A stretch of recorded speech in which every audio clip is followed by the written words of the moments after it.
TN ശേഷൻ്റെ കൂടെ ഒക്കെ work ചെയ്ത ആളാണ്. അപ്പോൾ അയാൾക്ക് റിട്ടയർ ആവുന്നതിന് മുമ്പ് വലിയൊരു ആഗ്രഹം. ഇസ്രോയിൽ കുറേ വർഷം വർക്ക് ചെയ്തതാണ്. TN ശേഷനും ഇസ്രോയിലായിരുന്നു പണ്ട്. ഇസ്രോൻ്റെ ജോയിൻറ്റ് സെക്രട്ടറി ആയിരുന്നു. ഗവൺമെൻറ്റിൻ്റെ ഒരു സെക്രട്ടറി ഉണ്ടാവുന്നു. അപ്പോൾ അയാൾക്കൊരാഗ്രഹം എന്തെങ്കിലും ഒന്ന് കോൺട്രിബ്യൂട്ട് ചെയ്യണം. അങ്ങനെ ഒരു HR പ്രോജക്റ്റ് ചെയ്തു. ആ HR പ്രോജക്റ്റിൽ വലിയ എല്ലാ മഹാന്മാരെയും ഇൻ്റർവ്യൂ ചെയ്തു. MGK മേനോൻ, അങ്ങനെ പഴയ യശ്പാൽ അവരൊക്കെ ഇൻ്റർവ്യൂ ചെയ്ത സാധനം കംപ്ലീറ്റ് കൊണ്ടുവന്ന് വെച്ചു. പക്ഷേ ഇൻ്റർവ്യൂ ചെയ്തതല്ലാതെ ഇതെന്താ ചെയ്യുന്നത് അയാൾക്ക് അറിയില്ല. അപ്പോൾ ഞാൻ എൻ്റെ ഓഫീസിലാണ്. അപ്പോൾ എല്ലാ ദിവസവും വൈകുന്നേരം ഞാൻ ഈ ഫുൾ കെട്ട് കൊണ്ടുപോകും.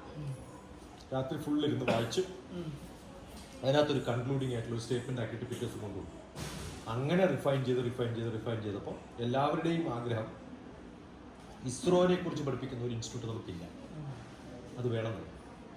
അപ്പോൾ ഞാൻ പറഞ്ഞു നമുക്കിത് പ്രപ്പോസൽ ഹെഡ്ക്വാർട്ടേഴ്സിലയക്കാം. ഭാഗ്യത്തിൽ ആ സമയത്ത് ഞാൻ ട്രാൻസ്ഫർ ആയിട്ട് ഹെഡ്ക്വാർട്ടേഴ്സിൽ പ്രോഗ്രാം പ്ലാനിങ് പ്രോജക്റ്റ് മാനേജർ. അന്ന് കസ്തൂരിരംഗൻ ചെയർമാൻ ആവാൻ പോകും. അപ്പോൾ അദ്ദേഹത്തിനോട്, കസ്തൂരിരംഗനാണ് ചെയർമാൻ, അദ്ദേഹത്തിൻ്റെ കൂടി ശ്രീധരൻ ഒരു സയൻറ്റിഫിക് സെക്രട്ടറി, ഈ പേപ്പർ IEEE പബ്ലിഷ് ചെയ്യാൻ ഏറ്റു. അപ്പോൾ പറഞ്ഞു ഇസ്രോൻ്റെ സീക്രട്ടാണ്, പറ്റില്ല. ഞാൻ പറഞ്ഞു ഇതിനോട് എന്തെങ്കിലും ഗുണമുണ്ടാകും. എല്ലാ ദിവസവും ടെസ്റ്റ് ചെയ്ത് അവസാനം മാധവൻ നായർ വന്നപ്പോൾ ഞാൻ പറഞ്ഞു ഒരു ഐഡിയ ഉണ്ട്, അത് കുഴപ്പമില്ല, ഞാൻ ഒരു നോട്ട് തരാം, നമുക്ക് കുറേ സ്ഥലം ഫ്രീ ആയിട്ടുണ്ട്, അവിടെ എന്തെങ്കിലും തുടങ്ങണം, അതിൻ്റെ കൂടെ ഇതും കൂടി ചേർത്തിട്ട് കൊടുത്താൽ ചെയർമാൻ തൊട്ട് ഒപ്പിട്ടുണ്ട്. അങ്ങനെ അബദ്ധത്തിൽ ഒപ്പിട്ട സാധനം അതാണ് Indian institute of space technology. അപ്പോൾ ഇന്ത്യൻ ഇൻസ്റ്റിറ്റ്യൂട്ട് ഓഫ് സ്പേസ് ടെക്നോളജിയുടെ ആദ്യത്തെ നോട്ട് എന്താണ്.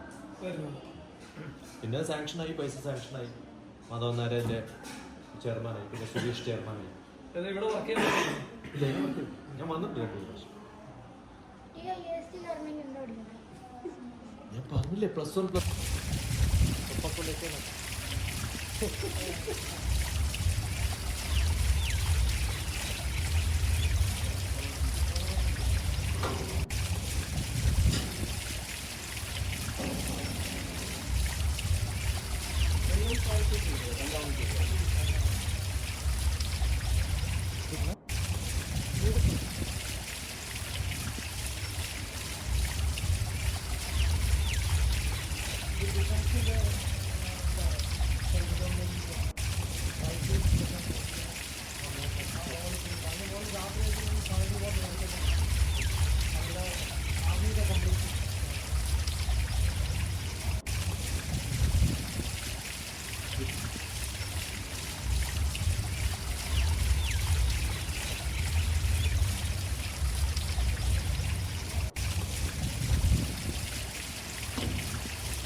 ചെയ്ത്